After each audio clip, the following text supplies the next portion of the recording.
Hi friends, welcome to yet another coding blog. बिना time waste किए चलते हैं आज के कोडिंग सेशन की तरफ और देखते हैं हमारे लिए कौन सा है नया चैलेंज।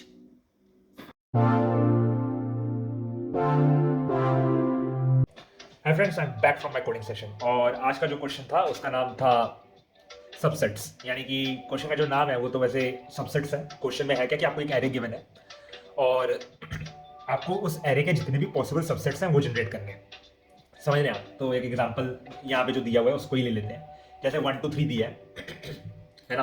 तो 1 2 3 दिया है, तो 1 2 3 के जो पॉसिबल आंसर्स हैं वो एम्प्टी एरे 1 2 1 2 खाली एलिमेंट 3 1 3 2 3 1 2 3 सारे पॉसिबल है, करेक्ट। और देखेंगे तो डुप्लीकेट होने नहीं चाहिए, यानी कि 1 3 3 1 दे आर सेम, उनको एक ही बार काउंट करना है, दैट काइंड ऑफ थिंग।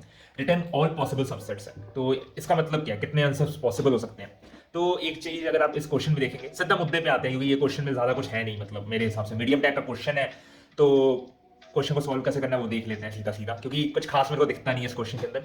है ट्रिक्स, रिकर्शन से सॉल्व कर सकते हो, बैक ट्रैकिंग से सॉल्व कर सकते हो। मैंने बैक ट्रैकिंग यूज किया पॉसिबली आज के टाइम पे, बैक ट्रैकिंग और रिकर्शन दोनों मतलब।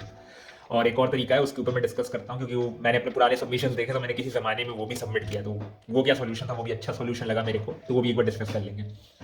तो मतलब वो भी 2019 का था। फिलहाल के टाइम पे जो अभी क्वेश्चन है उसको देख लेते हैं। आपको 3 एलिमेंट दिए हैं, आपको सारे सबसेट जनरेट करने हैं।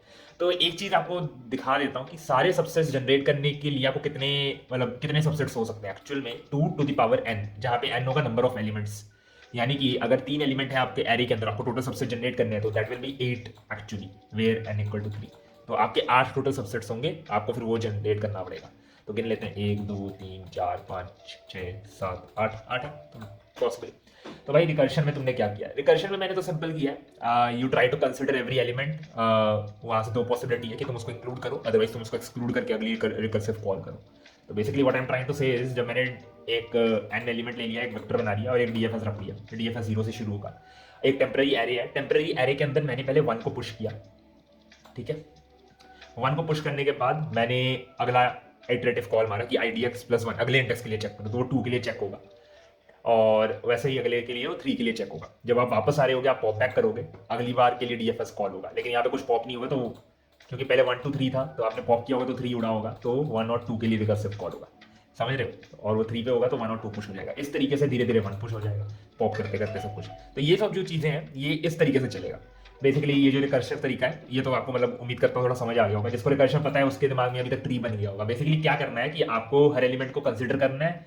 अगर आपने उसको एरे के अंदर कर लिया तो एक पॉसिबिलिटी और हो सकती है कि उसको आपको इंक्लूड नहीं करना है, तो उस इंडेक्स को इग्नोर करके आगे बढ़ने की कोशिश करो। और हमेशा आगे बढ़ना है क्योंकि आपको यूनिकली जनरेट करना है, कोई भी इंडेक्स दोबारा कॉल नहीं होना चाहिए। तो उस हिसाब से अपने रिकर्शन को आप ग्रो कर सकते हो। तो चलो ये तो डिस्कस हो गया, ये तो मतलब सिंपल अप्रोच है जो एक्सेप्टेड भी दिख रहा है सॉल्यूशन, है ना।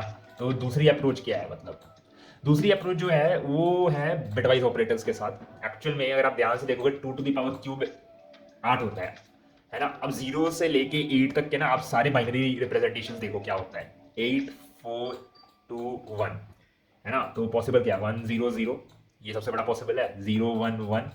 और इसी तरह से आप और कर सकते हो 0 0 1 1। और ओके, एक मिनट, मतलब 1 6 हो गया, 7 हो गया, 6 हो गया, 5 हो गया और 4 हो गया, ओके 3 हो गया। ऐसे ही आप चलते जाइए तो आपका 2 भी हो जाएगा ऐसे ही, और फाइनली 1 भी हो गया। तो अगर आप देखोगे 0 से 8 तक आप रिप्रेजेंट करते हो तो आपको ना टोटल 9 एलिमेंट मिलते हैं, पर 8 कंसिडर करना ही है। तो बेसिकली 0, अगर 2 to the power 8 है तो आपको 0 to 7 करना है, आपके 8 हो जाएंगे। अब जहाँ जहाँ पे 1 है उन्होंने एरे को आप कंसिडर करने का मतलब एलिमेंट्स को कंसिडर करने का सोचिए। जैसे आपका एरे 1 2 3 है, करेक्ट। इसको मिटा देता हूँ मैं थोड़ा समझाने के लिए, ठीक है। और मैं सारे एलिमेंट्स के लिए नहीं करूंगा, लेकिन उम्मीद करता हूँ कि आपको ये थोड़ा आइडिया लग जाएगा कि मैं क्या बोलना चाहता हूँ। 3 एलिमेंट है तो आपको ये पता है कि 2 to the power³ 2 to the power 3 elements के टोटल सबसेट्स हो सकते हैं, करेक्ट। तो that becomes 2 to the power³, that is 8। और 8 कैसे रिप्रेजेंट होगा, वो होगा 0 से लेकर 7 तक, ठीक है। 7 बाइनरी में होता है 1 1 1। आपका जो एरे गिवन है वो 1 2 3 है। तो आपको क्या करना है, हर बाइनरी नंबर जनरेट करिए, अगर 1 जहाँ पे भी 1 है उस एरे को आप कंसिडर करके अपने आंसर के अंदर ऐड कर लीजिए। जैसे यहाँ पे तीनों 1 है तो 1 2 3 तीनों कंसिडर हो जाएंगे, ठीक है। जब 0 1 1 है तो आप 1 को इग्नोर करोगे, और कहाँ पे 1 1 है, 2 और 3 की प्लेस में 1 1 है ना, तो 2 और 3 को कंसिडर कर लो। और अगर मान लो फिर 1 0 0 मिलता है, ऐसा कुछ मिलता है, तब आप 1 को कंसिडर कर लोगे, 2 और 3 को इग्नोर कर दोगे, खाली 1 आ जाएगा।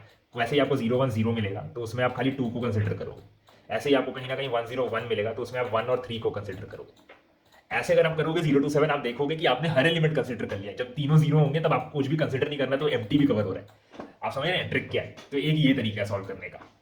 तो ठीक है, मतलब यही दो अप्रोचेस आज के क्वेश्चन को सॉल्व करने के हैं। मैंने रिकर्सिव अप्रोच में लिख दिया है और एक दूसरा बिटवाइज वाला ये तरीका है। तो बस इतना ही है, फास्ट कोडिंग अटैच कर देंगे। आपको देखना होगा, देख लीजिएगा। उम्मीद करता हूँ आपको ये अच्छा लगेगा, और डू लाइक एंड सब्सक्राइब। मैं आपको कल मिलता हूँ।